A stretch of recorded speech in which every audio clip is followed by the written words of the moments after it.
Hello, namaste again, and welcome to my YouTube channel. This is Samagaon.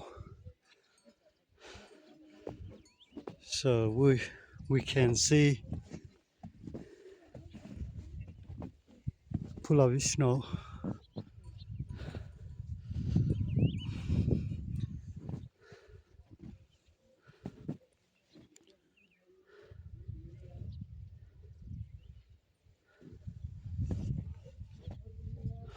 हामी देख्न सक्छौँ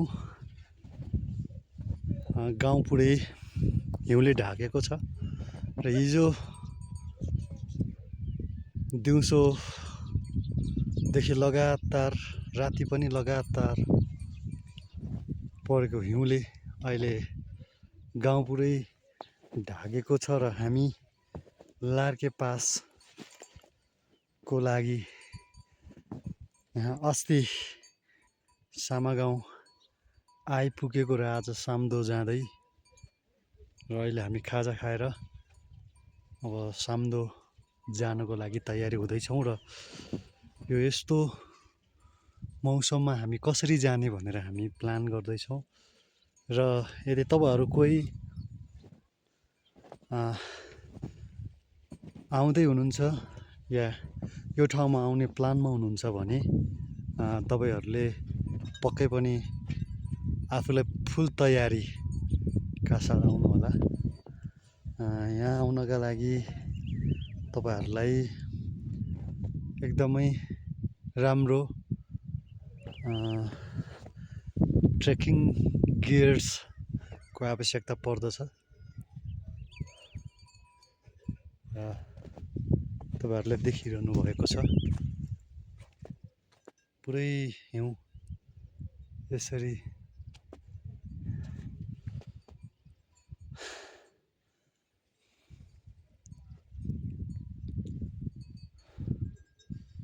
र यो माथि मनासलु हिमाल पर्दछ भने यो साइडमा मनासलु बेस क्याम्प पर्छ।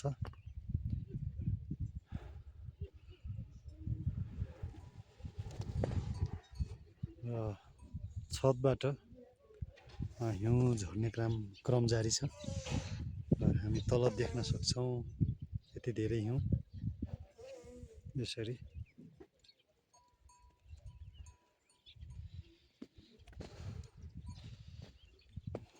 म अहिले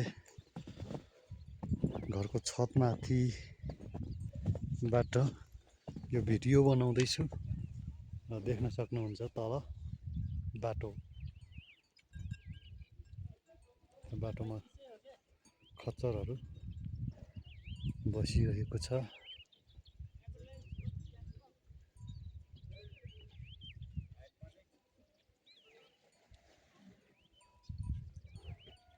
त्यहाँबाट स्लाइड भइरहेको छ।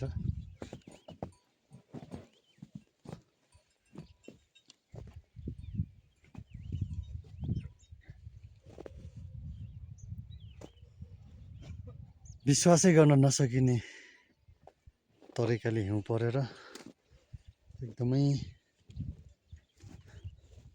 अन्यलमा पारेको छ।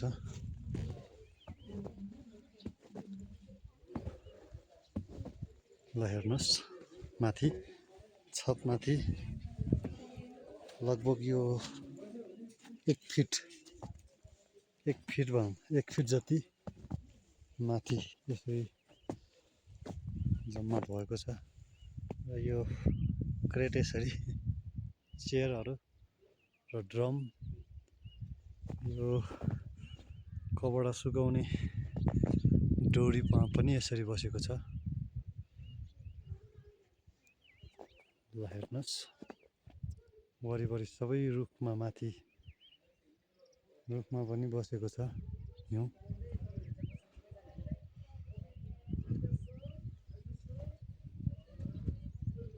ल हेर्नुहोस्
र म छतको माथिबाट यसरी भिडियो बनाउँदैछु।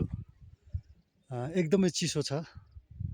चिसो हुँदा हुँदै पनि मलाई यो भिडियो बनाउन मन लाग्यो र कोही यहाँ आउँदै हुनुहुन्छ भने राम्रोसँग आफूलाई तयारी भएर आउनु होला।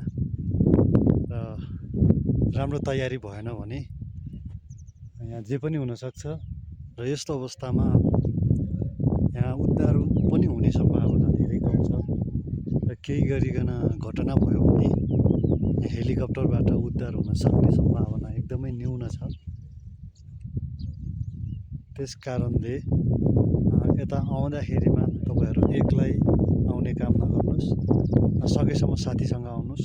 नेपालीहरू कोही आउँदै हुनुहुन्छ भने अब विदेशीले त गाइड लिएर आएकै हुन्छ, त्यही भएर अब नेपाली पनि एक्लै चाहिँ नआउनु हुँदा चाहिँ राम्रो हुन्छ भन्ने मेरो तपाईँहरूलाई अनुरोध छ। यो ठाउँमा कतिखेर मौसम बिग्रिन्छ, कतिखेर के हुन्छ भन्ने नै थाहा हुँदैन। विशेषतः हिमालको मौसम कतिखेर बिग्रिन्छ भन्ने कुरो हामीले त्यति अनुमान लाउन सकिँदैन। त्यही भएर तपाईँहरू पूर्ण तयारीका साथ आउनुहोला। देख्न सक्नुहुन्छ मैले भिडियो बनाउँदैछु र यो पछाडि यताबाट आउने हो हामी। र अब हामी जाँदाखेरि चाहिँ यता माथिबाट यताबाट जान्छौँ र यता साम्दो पर्छ। ल गाइस अब यस्तो छ।